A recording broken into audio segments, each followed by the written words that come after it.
Hey everybody, welcome back to another episode of the podcast Strikes Back. My name is George, and you're listening to our review of Birds of Prey with the boys Connor Hello. and Benny. Hi there. Well, Birds of Prey and the Fabulous Emancipation of One Harley Quinn has actually been retitled in a few territories to Harley Quinn Birds of Prey a couple days after the release due to an underwhelming first weekend. This is a film that we've been talking about for a few years, directed by Cathy Yan and produced by the star of the show, Margot Robbie, an offshoot to a film that didn't really resonate with everyone, Suicide Squad. But did very well financially. Very well financially, and we have a sequel of that coming up from James Gunn, The Suicide Squad. What's that, 2021? So now, Birds of 2021? Prey, DCEU, Correct. it could ever evolving, always a hodgepodge mess. Maybe more like mutating. Yeah, evolving. mutating. That's more of a apt description. Let's talk what we were thinking of going into this review and watching this film, Benny. So watching the trailers for this, I don't think any of them were very good at all. They made me less interested. I've always, I've never liked Harley Quinn as a character. I've always found her very grating, and maybe my issue is more with her fan base. No offense, guys. In a very similar sense to Deadpool, who I have a funny feeling we're going to be talking about a lot in this review. As in on the page, I just find them kind of annoying attempts at kind of juvenile humor that work like 10% of the time, and when they do, it's still kind of a groaner. But then, in both cases, with Margot Robbie and Deadpool, I feel like their live-action counterparts were much better than I was expecting in that regard. More so Deadpool, though, because Suicide Squad sucked in Garbage most fire. regards. Yeah. But there was definitely potential there. Like I said, better than I expected. And I've been on such a DC high lately, starting with probably Aquaman, which I enjoyed in a lot of ways, and not so much in others. But I thought it was a lot of fun and very ambitious and really, really fantastically done in certain aspects. And then since then, I've loved Shazam and Joker, adored. So I was really hoping that they could keep that streak up, because I'm a DC fan at heart. If you have to be partisan, I'm a DC guy, and I think I get something extra special out of watching one of those properties really fulfill that quality that I'm looking for from them. So going into this, not very excited by what I'd seen, but excited at the possibility of what it could be. Are you, Connor? We talked about this on the weekly show, kind of in relation to its lackluster opening box office. But I think that this movie had a lot of things going against it, just on a concept level. It was following up. It's not even just a sequel. It's a spin-off sequel to a movie that was almost like universally reviled, as I said, a hot garbage fire. I mean, of it's a the film. movie that gave us Jared Leto's Joker. That's not a good movie to be. And Harley Quinn was the best. Harley Quinn and what is it, Deadshot, or whatever the fuck Will Smith played, are the best of a bunch, but the bar wasn't really high. Yeah.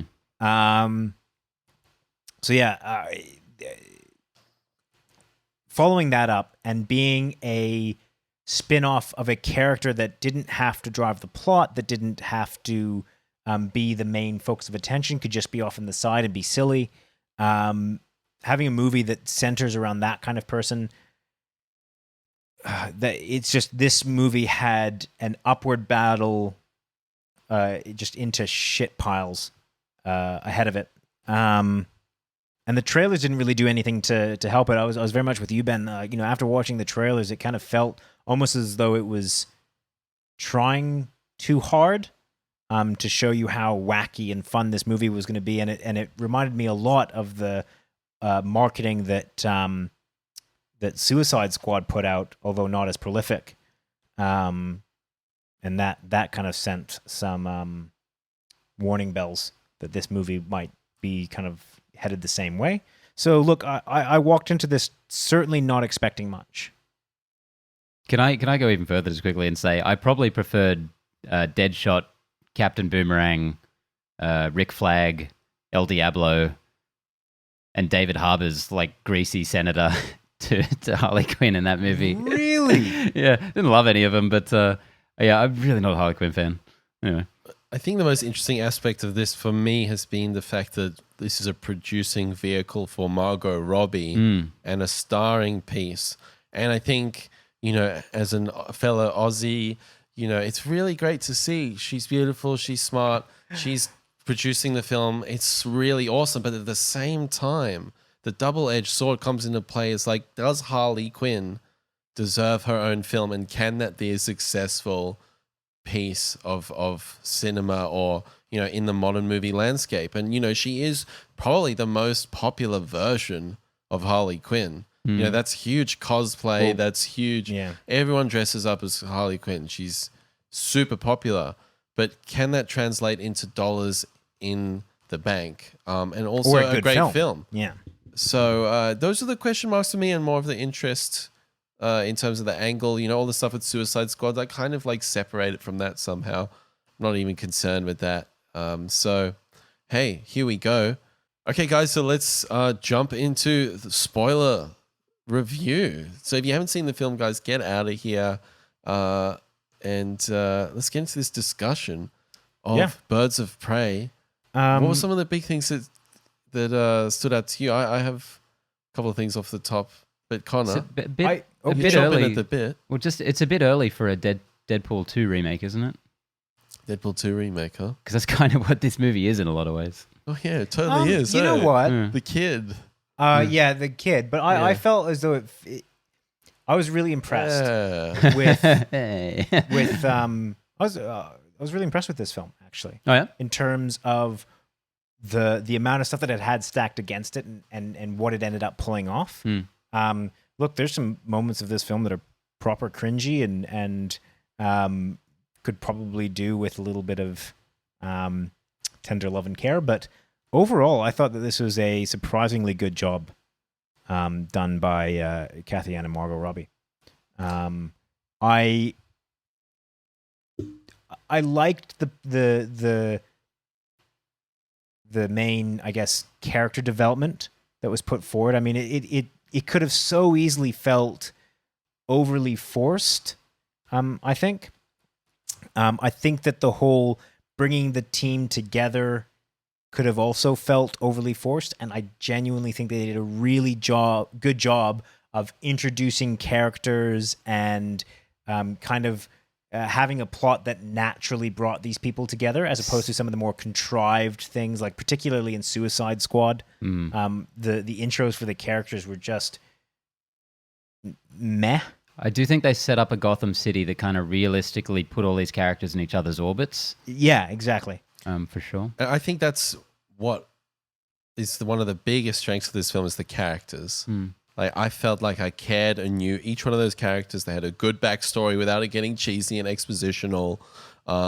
Like, I just thought they did a fantastic job. And also Ewan McGregor's Black Mask, he was an awesome character. I really felt like I got them all. And I was like, when this film ended, I was like, I didn't think that was the best thing ever, but I'm really excited to see this crew and on more adventures. It's I'm ready to go. But where it lacks is in the plot.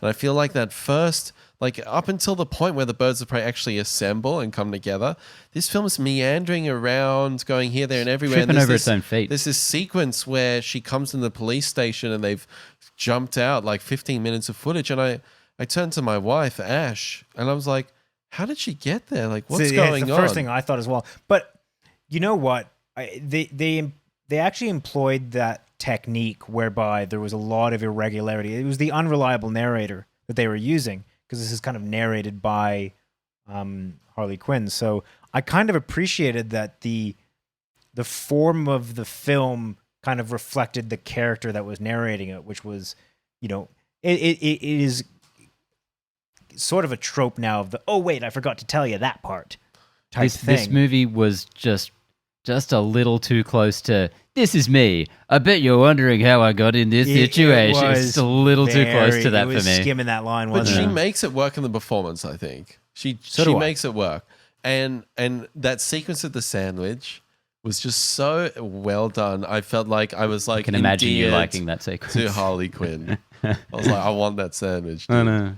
It was actually one of the most like kind of relatable and crushing moments I've seen in a film in a long time when she lost that sandwich. Because I remember like halfway through the sequence being like, has she still got the sandwich? Yeah, exactly. I was And, like, more she does. worried about her losing the sandwich than anything else. But yeah, that's I what just- I mean is those little character interactions were really well done. But then if you ask me what happened in the first hour to hour and a half of that film in terms of a coherent plot, I'm just like, I don't know what the fuck's going on. They're assembling, essentially. They're But that's rummaging kind around. of what I love about it. It's this is more the first hour is more character introduction. But It's not about necessarily a narrative. It's more about kind of giving you an experience. But It it- sounds a bit wanky, but that's kind of how when I think about it, that's how I come to it. Because there's no cheesy direct call to action that would normally mean that people need to assemble. And that's kind of why I liked it. Like they all, for their own particular reasons, ended up in this place, and it made sense for them to then team up. Definitely. I liked so many elements of this movie, but the plot really felt like, and the structure and the construction itself reminded me so much of like the early 2000s when everyone wanted to be Tarantino. And you get all these fucking movies like Way of the Gun or whatever. Totally, man. Like this felt very much trying to do like Pulp Fiction and Kill Bill, but in a way that wasn't jibing with me for whatever reason. Which is an annoying place to be in because I really liked almost all of the elements of this film. Just something was like kind of niggling at me like this, like, oh man, they're really working hard at making They had me been think able this to is give it more cool. thrust because Yeah. what I do agree with you, Connor, like all those character moments, they sit there really nicely, but they're just these little things kind of orbiting around each other, not really making much sense. Yeah, the first act felt like half of the film, and it was just sort of happening all over the place. And I wanted to be like, okay, let's follow someone or let's really get something going here and kind of collect these people up as we go. They managed to make it work in the end, but it took a while for it to come through. And I just don't think, I think the ironing, they could have ironed out a few sections or See, done something that's a bit so more in the strange. edit bay with wrangling it a because little bit more. I genuinely enjoyed the first half of this film more than I enjoyed the second. For real. For real. You're I'm not insane. I'm not even man. sure I disagree with that. No, the second I- half was sick, and when they all came together, And you're I was wrong, and I like, like it. "This is awesome!" Like this movie, I'm liking it. You're missing the mark on a lot of elements, but now it's really starting to hit it, and I'm keen to see this crew together many times So, in the future. A couple of points that I found a bit of a letdown in this were, I think the beginning half really had two very moments that were very potentially interesting setups for the rest of the movie that I don't think they really capitalized on. One of which being the almost meta situation that we find ourselves in with the Joker and Harley having broken up, which is just so interesting given the whole Jared Leto thing and Joaquin Phoenix and how, you know, there was no way they were ever going to make this movie with Jared Leto in it. And So- even the presentation of how they do the Joker in Yeah. the cartoon section at the beginning. Yeah, like this is very much in continuity with Harley Quinn from that last film, but they never show Jared Leto directly. They use scenes he was in, but they don't show him. They More just traditional Joker. yeah, the they look. they show a kind of an animated version of him and pictures of him that don't look like the Leto version. You know, Not there's at no all. damage tattoos on him. They're just hoping you forget about that stuff. And I think that's a really interesting place to start this. It's in you know in the title, the whole emancipation thing. It's a really interesting point for the character because she was really lost in Suicide Squad, I think, in what she was meant to be in that film. But then I just don't know if it really did enough with it. I think having the Joker not in there kind of hurts it almost. I feel like you could have the Joker in the Roman Sionis role and the movie would cohere a lot better. Not Leto's Joker, just say there's a better film before this with a better Joker. if this movie had the Joker as the antagonist in that role. I think it could be really interesting. I kind of like that that the Joker isn't in it, in the sense that the whole point is that she can't survive in this city without him. And I think it's more of a statement for the movie to be without the Joker and for her to be facing the world. Like, I think it's Now, that was I think it's the- too that was- narrow of a or too kind of obvious of a choice to say it's her versus the Joker. I think the question was, can she survive without the Joker? And Exactly. face And the that world? was the other interesting jumping off point that I don't feel like this movie capitalized on at all, which was when we get to the point just before everything kind of comes together where it's like, oh shit, this is Gotham City versus Harley Quinn. You know, and all these people are coming at her who she's wronged before. And now that the Joker's out of the picture, she's fucked. And I'm like, fuck, is this just going to be like one big action rumble of Harley Quinn defending herself against every fucking crook in Gotham? And it's like one scene and then it's just back to Roman Sionis. I feel like they kept on with that. Like, there was the guy that threw the sprinkler bomb into her apartment. I know that there's a couple of other scenes after that of people that she had indeed wronged. So look, I don't think that they could have kept on with that shtick. I think that they did it for an appropriate amount of time. Oh yeah, I didn't like the format And that they they were moved on. using with the, it's this guy with this wacky name and this wacky persona and this is what they did wrong. But I just think that idea, if they'd kind of tied that more closely into the Joker thing and had that more of the umbrella as the film of the whole film, I think that could have been interesting. Because this movie's called Birds of Prey, not anymore maybe, but it's just a Harley Quinn movie. And I feel like the birds themselves feel very tacked on in a lot of ways, even though I do like their characters. It got quite a lot, actually. But the Huntress has like a One couple of flashback- lines but and one a flashback flashback, yeah, sequence, and she's very tied into the overall narrative of the film, which is basically just a MacGuffin that everyone wants. Yeah. But I thought she was really funny and interesting. She was. and she just wasn't much of wanna a see presence in the more. movie. Yeah, totally. And hopefully this. I almost look at this as like the beginning of a trilogy. hmm You know, I'm Not really, not with that box office. Well, yeah, that's very true. But I kind of know what you mean to a certain extent. But the Sheen and the Suicide Squad connection comes out a lot for me. In that, what am I expecting from this film? Am I expecting this really profound Yeah. narrative of Harley Quinn and like, yeah, I guess the emancipation of one Harley Quinn, I guess, what are you expecting? That kind of sells it. But yeah, that arc was not really, if it was there, it wasn't, we always talk about, hey, we don't want the themes to hit us over the head, but could it have been just nuanced and fleshed out a bit more and brought to the forefront in a more effective way? I think that they did a good job of that. Like, I feel like this movie very clearly said the theme of this movie is that Harley Quinn cannot make it on her own. And it's about her trying to reconcile that. And kind of find her own, not her own identity, because I don't think that she necessarily doesn't have an identity, but Well, it sort of is that. The main question in the film is, who is Harley Quinn? without Joker. Yeah.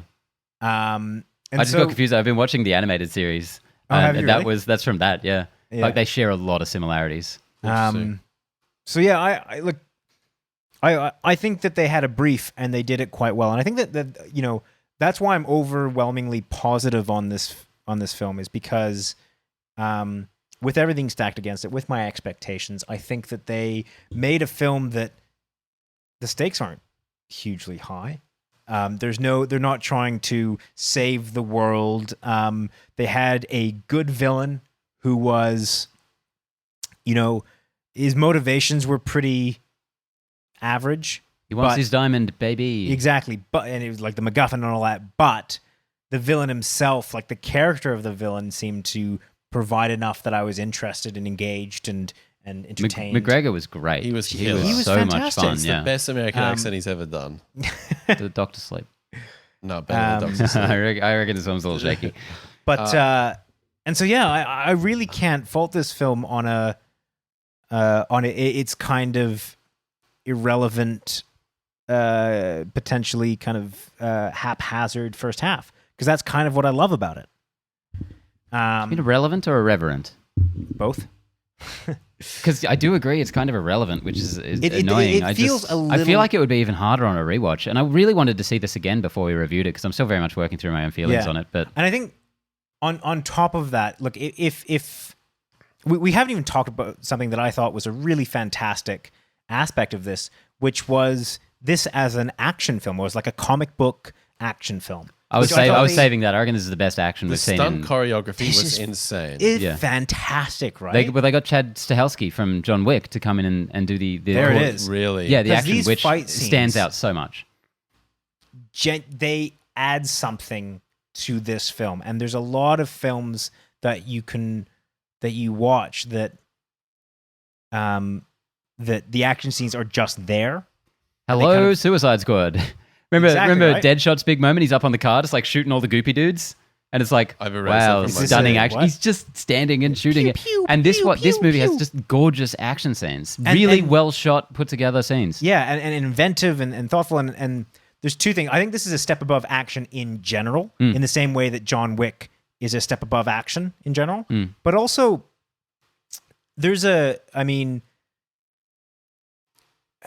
there are certain action films that you can tell people haven't really prepared for, or not, I guess, in the kind of mindset for. And there's a lot of TV shows. I think just because of the number of films that star women that are also action films, that there's less to pick from, and just so naturally there's less films that are really good in that action field. And so it is really nice to see a film that stars women that is excelling in action. And I think I would love to see more of that. I think it's really fantastic. I thought Harley Quinn's style was so sick, man. She had this really heavy-handed, it was like a Soul Calibur or a Tekken fighter or something. She was just stomping dudes down. Dude, the bit where she throws the baseball That's bat what I was thinking. and Yeah. shoots up and she catches it again is amazing. It's such a oh damn moment. And I saw Margot Robbie in real life. She is tiny, man. And to give her that physical presence within the choreography and the cinematography, way that it's shot, yeah.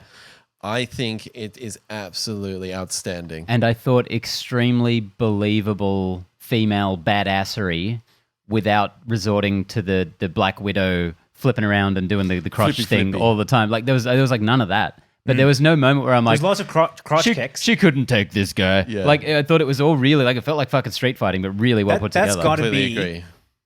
one of the best female-led action sequences I think I've seen. The prison scene in this where Harley Quinn is it's just stomping motherfuckers. Yeah. That is so great. It's really outstanding. In a similar way to the John Wick movies too, it really does feel like that kind of Hong Kong action cinema that is just really a cut above most of the stuff coming out of And it's out of the hard to West. really put your finger on it, but they just do it so elegantly. There's some X factor to this film. I've got to give props to all the Birds of Prey, but like just especially Harley Quinn, and you mentioned this before, just the physicality that she puts onto that screen is really impressive. The whole Birds of Prey, everyone. yeah. I Joni think is- Smollett Bell, especially Black Canary. Oh, She leg was kicks? with all the fucking kicking and good. shit. Yeah, Wow. she must be a dancer or an actual fighter or something. 'cause She was killing it. fantastic. in Either that this. or that is really well shot with doubles. Mm-hmm. Because like I mean, if Well, if she's doing, apparently a lot of this was the actors doing their own stunts. yeah, I heard that. There's a lot of It's in-camera crazy. stuff. Like they hold on to a shot for a bit longer. I'm like, oh wow, they're really going at it because there's everyone talks about that Star Wars the Last Jedi fight sequence, but like if you kind of analyze it, like there's a few bits where it's like, okay, that guy's could have had a real good swing right there, and in this I felt like they were just. I mean, It was like There is a There is lot of that 10 point, guys yeah. coming at it one at a time. yeah. no, sort of. there's one Especially particular the police precinct shot. when she walks in and she's like, Presumably they all have guns, yeah, right? that's exactly what I was thinking. I was like, there was that one moment I was like, okay, like I mean, it's a superhero film. You just have to suspend belief. Like, Don't this shoot kind me of with a glitter bomb. yeah, exactly, right. But having said that, I just the way that that sequence of her walking in there with that glitter bomb is just it was so fantastical and so fun that it didn't take too much for me to suspend that belief. Yeah. Yeah. I just thought the overall look of this film, the makeup, the costumes, for $85 million, they really did well with that budget. It's man. really stunning. There's this one shot I keep seeing in still, which is when Harley Quinn's been captured by Sionis and she's tied to a chair. And everyone, the lighting in the scene, everyone is kind of green looking, but all of the colors of their outfits pop so much. I don't know what they've done with the color grading in post or something, because it can't have been done with lighting, and it's gorgeous. You know what? That kind of thing, it seems like one of those things that they've got a technique that it was done in camera. Like it's so wacky that like I don't know why, but it just feels as though it would have to have been done by some kind of physical effect or physical lighting effect. One thing that really stood out to me was a sequence where Harley Quinn was roller skating around a car getting shot at, and it was kind of following her around and using these really low angle shots. And I just thought it was a really inventive and fresh way to present a car action sequence. I don't think I've seen any other film in which someone rollerblades around a car.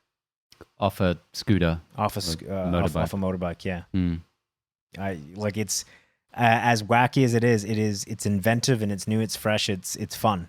So this is the first DCEU film to be definitively rated R. Yep. How do you guys feel about the R rating on this one? I feel like this is less gritty and grimy than the Justice League and BVS. They honestly, films. I think they shot themselves in the foot, man. I think they honestly could have removed a couple bits and this could have been M-rated and opened this up to a bigger audience. Yeah, I don't know if the violence and swearing added anything necessarily. Yeah. I like the swearing. I don't necessarily think that the violence is needed or the level of grotesque violence. I don't think it added anything. No. Like It in the wasn't- original, That wasn't what you're going there for, eh? yeah, not really. And you know, I kind of get what they were going for. And the obvious comparison is Deadpool because there's a lot of like gore in that. But I felt as though the gore in Deadpool was used to better effect. You know, him sawing off his hand was a genuinely funny gag that I don't think you could have really done had it not been R or pretty R adjacent.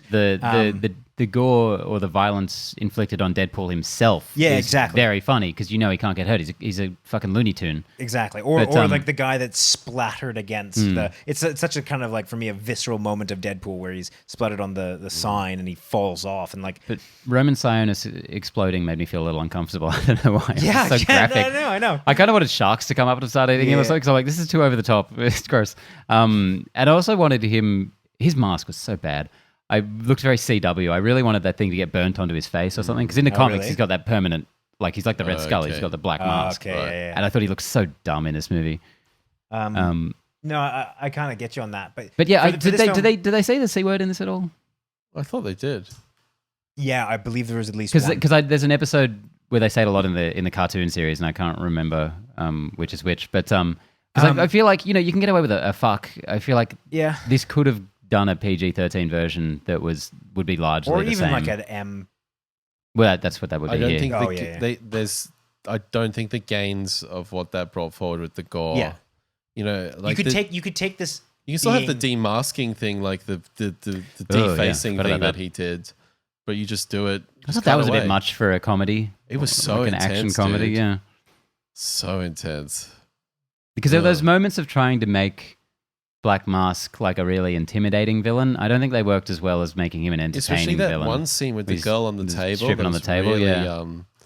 really intense. It That was a lot, totally yeah. just like Yeah. right the other Where way. is this? And, Where are we which going with this? I actually kind of thought was good Mm. because there was a definite impact to that scene, I think, and kind of took a character that could borderline goofy and kind of made him genuinely unlikable. It never cohered for me though, because I found he was goofy most of the time, but then he was just like stone cold evil in other parts. But the two never really came together. One character I did unequivocally really like was Chris Messina as Victor Saz, who I forgot was even in this movie until he said who he was in the film. Because you know he's a pretty boilerplate Batman villain. He's just a serial killer. He's got his gimmick of scarring himself.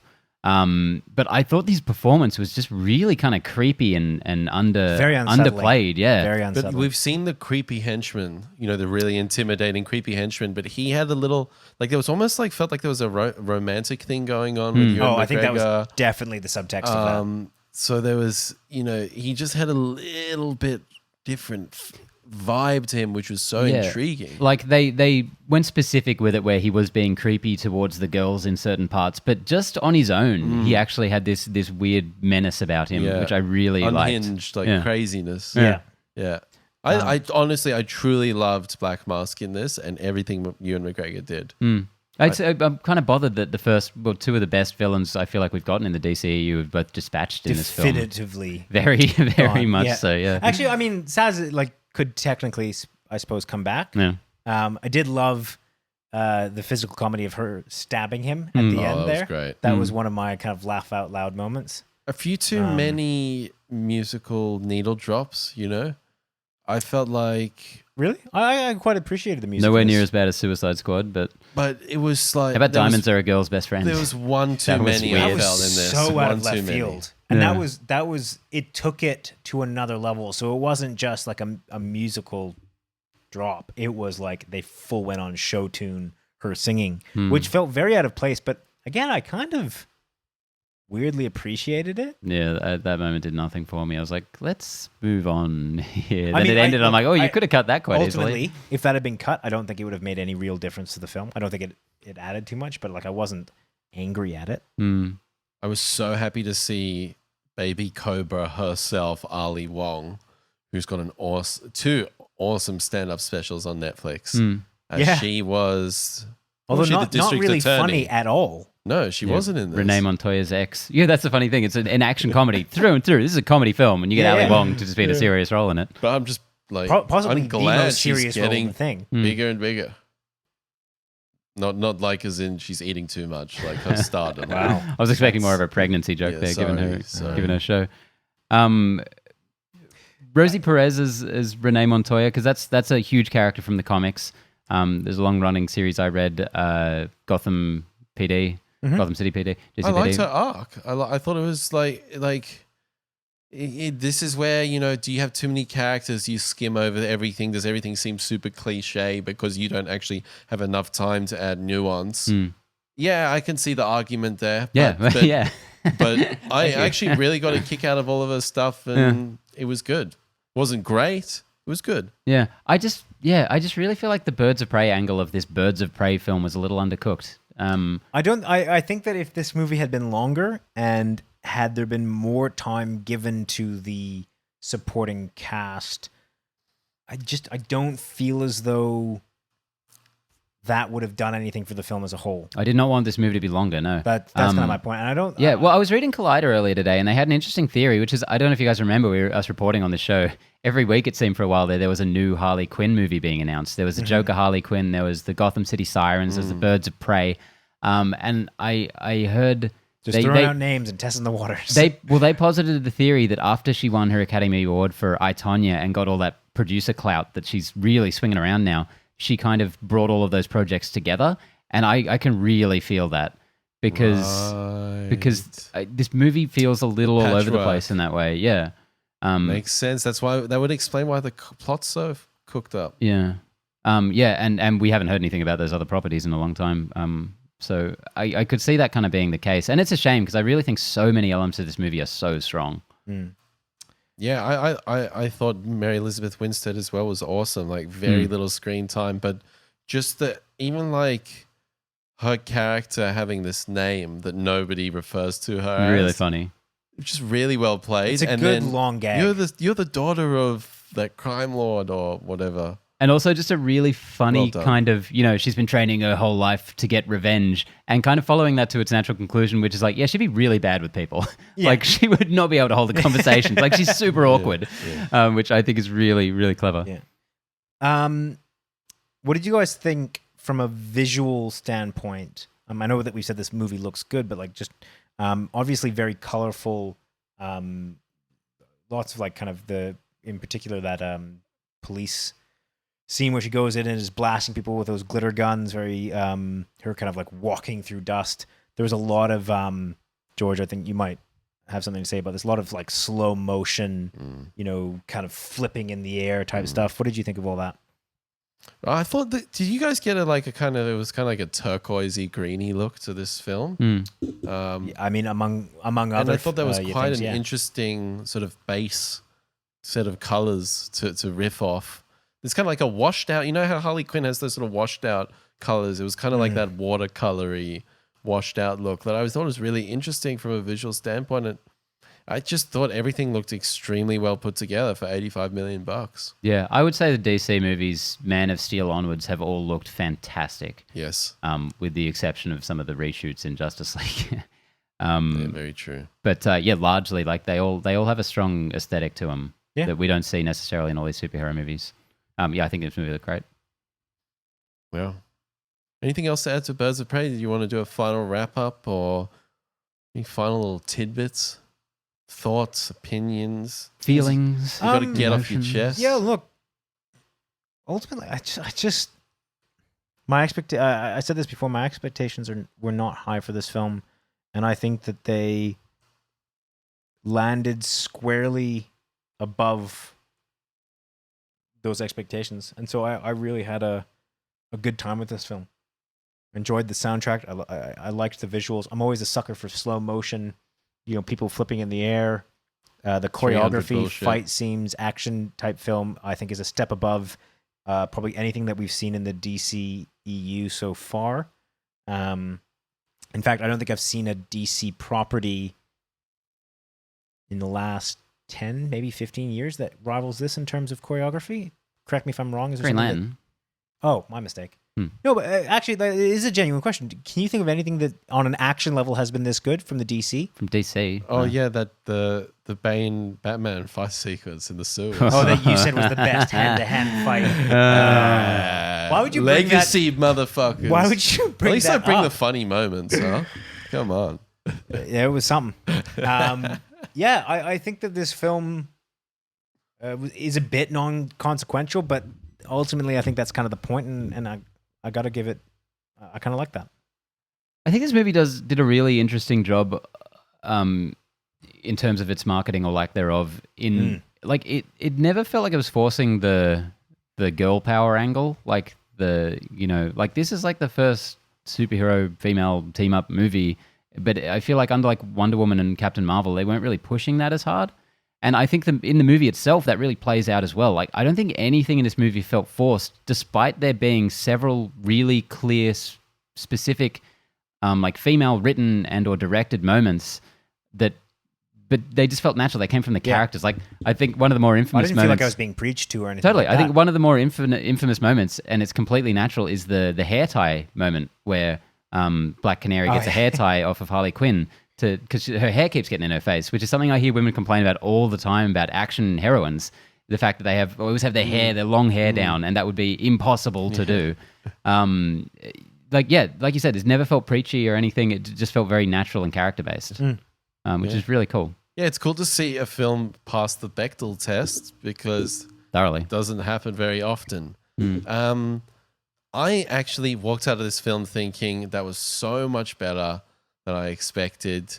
I had a really good time. The front end of the plot really kind of left me scratching my head, but the characters, the performances, everything put it over the line. Is it the best comic book movie of the year? No way. Not even I think so it's far. the only comic Not book even so far. Even movie of the Benji's, year? Not even close. Rod's comic book film, the guy at the apartment next door, he's got a comic book film. Sorry? Sorry, what was that? What are you referencing? Listen, Hang on. it's not going to be in the top 5 best. It's not going to be in the top 5 worst. This is a really solid film. I had a great time with it. And I'm really, really, really, really keen for them to do Birds of Prey 2 with...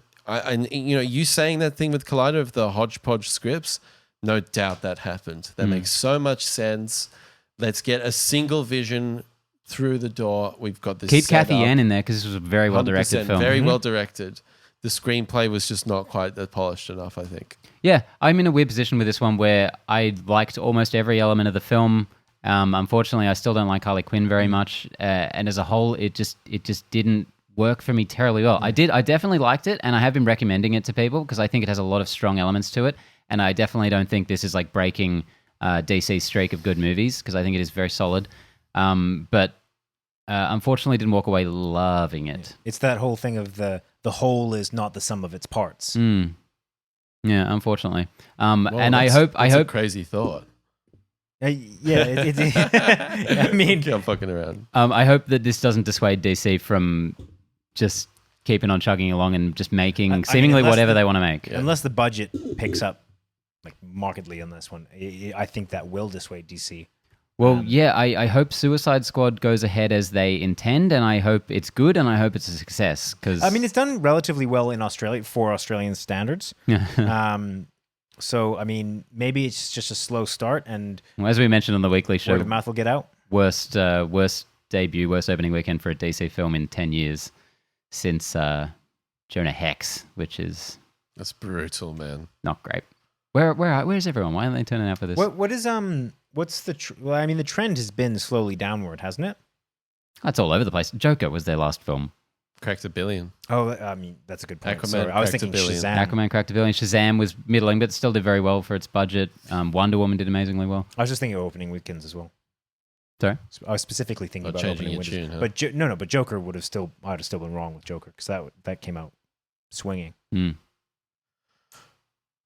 Birds of Prey. What did you guys think? Let us know. Did we get it right? Did we get it wrong? Are you excited if there is a Birds of Prey 2, or where do you think the DCEU is going? Let us know your thoughts in the comments. We'll be back next week for Sonic the Hedgehog. I've been waiting for this one. This is like the end game of 2020, right. people. He's the Thanos. He's the CGI revolution of 2020. Can you imagine if we come back next week and we're all just raving about Sonic the Hedgehog? I can hope so. Out of left field. I love loving a movie. amazing I film feel that- it. I feel it. See you next week. See you, Connor. Bye. See you, Benny. Bye, everyone. See ya.